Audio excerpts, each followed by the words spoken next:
Hello, everyone. Today I'm going to read one of George Orwell's essay, Rudyard Kipling. I think it's a review of, in general, of what Rudyard Kipling is as an author. And let's see what he says about him. Rudyard Kipling. It was a pity that Mr. Elliot should be so much on the defensive in the long essay with which he prefaces this section of Kipling's poetry. But it was not to be avoided, because before one can even speak about Kipling, one has to clear away a legend that has been created by two sets of people who have not read his works. Kipling is in the peculiar position of having been a byword for 50 years. During 5 literary generations, every enlightened person has despised him. And at the end of that time, 9/10 of those enlightened persons are forgotten, and Kipling is in some sense still there. Mr. Eliot never satisfactorily explains this fact, because in answering this shallow and familiar charge that Kipling is a fascist, he falls into the opposite error of defending him where he is not defensible. It is no use pretending that Kipling's point of view of life as a whole can be accepted or even forgiven by any civilized person. It is no use claiming, for instance, that when Kipling describes a British soldier beating a nigger with a cleaning rod in order to get money out of him, he is acting merely as a reporter and does not necessarily approve what he describes. There is not the slightest sign anywhere in Kipling's work that he disapproves of that kind of conduct. On the contrary, there is a definite strain of sadism in him, over and above the brutality which a writer of that type has to have. Kipling is a jingle imperialist. He is morally insensitive and aesthetically disgusting. It is better to start by admitting that, and then try to find out why it is that he survives, while the refined people who have sniggered at him seem to wear so badly. And yet the fascist charge has to be answered, because the first clue to any understanding of Kipling, morally or politically, is the fact that he was not a fascist. He was further from being one than the most humane or the most progressive person is to be able to nowadays. An interesting instance of the way in which quotations are parroted to and fro without any attempt to look up their context or discover their meaning is the line from Recessional, lesser breeds without the law. This line is always good for a snigger in pansy left circles. It is assumed as a matter of course that the lesser breeds are natives, and a mental picture is called up of some Poka Sahib in a pith helmet kicking a coolie. In its context, the sense of the line is almost the exact opposite of this.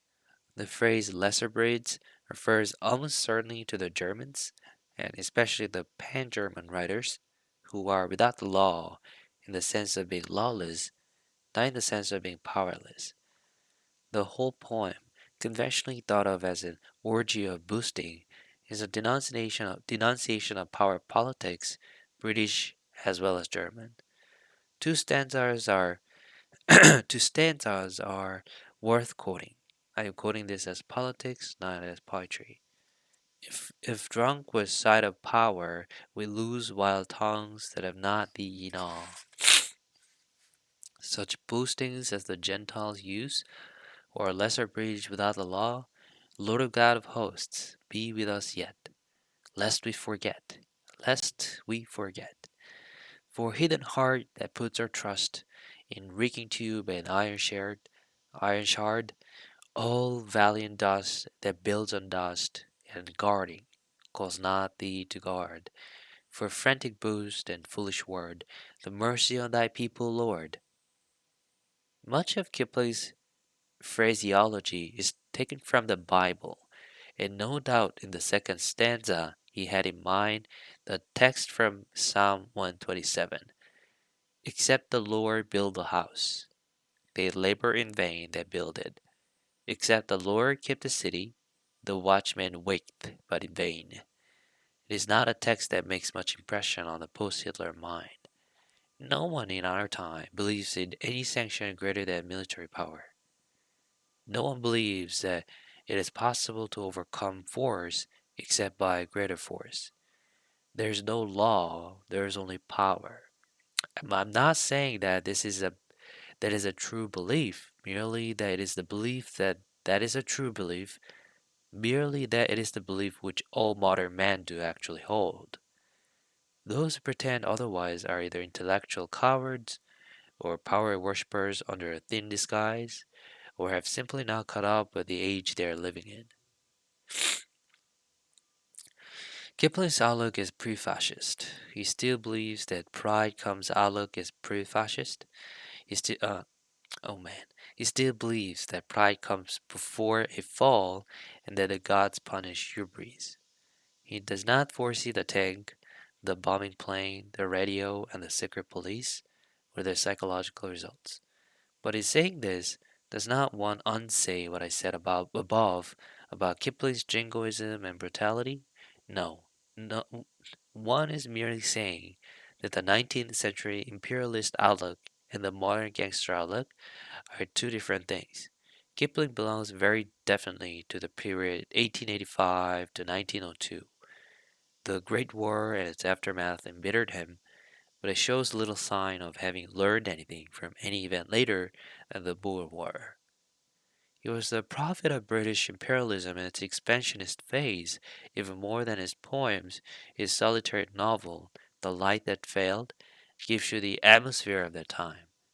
And also, the unofficial historian of the British Army, the old mercenary army, which began to change its shape in 1914, all his confidence, his bouncing vulgar vitality, sprang out of limitations which no fascist or near-fascist shares.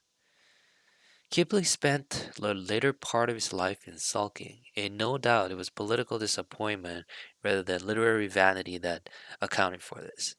Somehow his story had not gone according to plan. After the greatest victory she had ever known, Britain was a lesser world power than before, and Kipling was quite acute enough to see this. The virtue had gone out of the classes he idealized. The young were hedonistic or disaffected. The desire to paint the map red had evaporated. He could not understand what was happening because he had never had any grasp of the economic forces underlying imperial expansion. It is notable that Kipling does not seem to realize, any more than the average soldier or colonial administrator, that an empire is primarily a money making concern. Imperialism, as he sees it, is a sort of forcible evangelizing. You turn a Gatling gun on a mob of unarmed natives, and then you establish the law, which includes roads, railways, and a courthouse. You could not foresee, therefore, that the same motives which brought the empire into existence would end by destroying it. It was the same motive, for example, that caused the Malayan jungles to be cleared for rubber estates, and which now causes those estates to be handed over intact to the Japanese. The modern totalitarians know that what they're doing, and the 19th century English did not know what they were doing. Both attitudes have their advantages, but Kipling was never able to move forward from one into the other. His outlook, allowing for the fact that after all he was an artist, was that of the salaried bureaucrat who despises the box voila and often leaves it a lifetime without realizing that the box voila calls a tune. But because he identifies himself with the official class, he does possess one thing which enlightened people seldom or never possess, and that is a sense of responsibility. The middle class left hate him for this quite as much as for his cruelty and vulgarity. All left-wing parties in the highly industrialized countries are bottom a sham because they make it their business to fight against something which they do not really wish to destroy. They have internationalist aims, and at the same time, they struggle to keep up a standard of life with which those aims are incompatible. We all live by robbing Asiatic coolies, and those of us who are enlightened all maintain that those coolies ought to be set free. But our standard of living, and hence our enlightenment, demands that the robbery shall continue. A humanitarian is always a hypocrite, and Kipling's understanding of this is perhaps the central secret of his power to create telling phrases. It would be difficult to hit off the one-eyed pacifism of the English in fewer words than the phrase, making mock of uniforms that guard you while you sleep. It is true that Kipling does not understand the economic aspect of the relationship between the highbrow and the blimp. He does not see that the map is painted red chiefly in order that the coolie may be exploited. Instead of the coolie, he sees the Indian civil servant, but even on that plane, his grasp of function of who protects whom is very sound. He sees clearly that man can only be highly civilized while other men, inevitably less civilized, are there to guard and feed them. How far does Kipling really identify himself with the administrators, soldiers, and engineers whose praises he sings? Not so completely as is sometimes assumed. He had traveled very widely while he was still a young man. He had grown up with a brilliant mind in mainly Philistine surroundings, and some streak in him that may have been partly neurotic led him to prefer the active man to the sensitive man. The 19th century Anglo Indians, to name the least sympathetic of his idols, were at any rate people who did things. It may be that all that they did was evil, but they changed the face of the earth. It is instructive to look at a map of Asia and compare the railway system of India with that of the surrounding countries. Whereas they could have achieved nothing, could not have maintained themselves in power for a single week, if the normal Anglo-Indian outlook had been that of, say, E.M. Forster. Tawdry and shallow though it is, Kipling's is the only literary picture that we possess of 19th century Anglo-India, and he could only make it because he was just coarse enough to be able to exist and keep his mouth shut in clubs and regimental messes. But he did not greatly resemble the people he admired. I know from several private sources that many of the Anglo Indians who were Kipling's contemporaries did not like or approve of him. They said, no doubt truly, that he knew nothing about India, and on the other hand, he was, from their point of view, too much of a highbrow. While in India, he tended to mix with the wrong people, and because of his dark complexion, he was wrongly suspected of having a streak of Asiatic blood. Much in his development is traceable to his having been born in India and having left school early. With a slightly different background, he might have been a good novelist or a superlative writer of musical songs. But how true is it that he was a vulgar flag waver, a sort of publicity agent for Cecil Rhodes? It is true, but it is not true that he was a yes man or a time server. After his early days, if then, he never courted public opinion. Mr. Eliot says that what is held against him is that he expressed unpopular views in a popular style. This narrows the issue by assuming that unpopular means unpopular with the intelligentsia, but it's a fact that Kipling's message was one that the big public did not want, and indeed has never accepted. The mass of the people, in the 90s as now, were anti-militarist, bored by the empire, and only unconsciously patriotic. Kipling's official admirers are, and were, the service middle class, the people who read Blackwoods. In the stupid early years of this century, the blimps, having at last discovered someone who could be called a poet and who was on their side, set Kipling on a pedestal, and some of his more sententious poems, such as If, were given almost biblical status. But it is doubtful whether the blimps have ever read him with attention any more than they have read the Bible.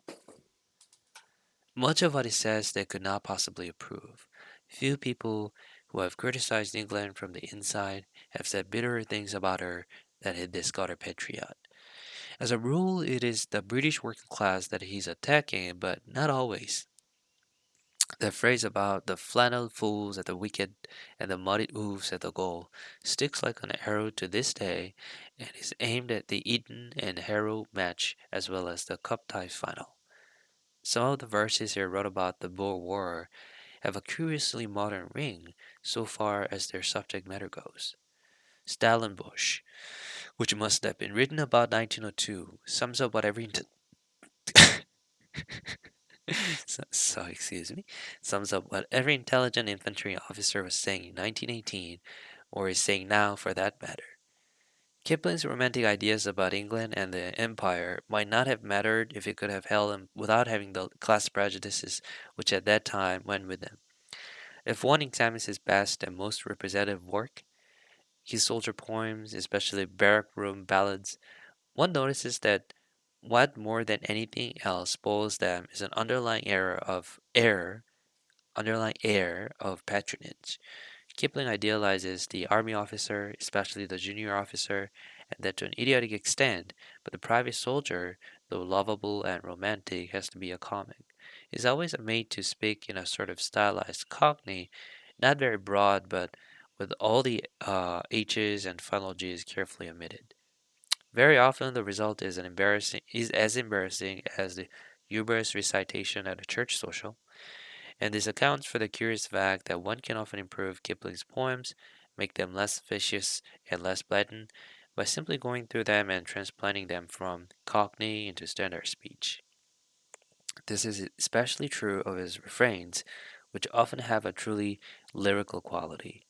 Two examples will do. One is about a funeral and the other about a wedding. So it's not got your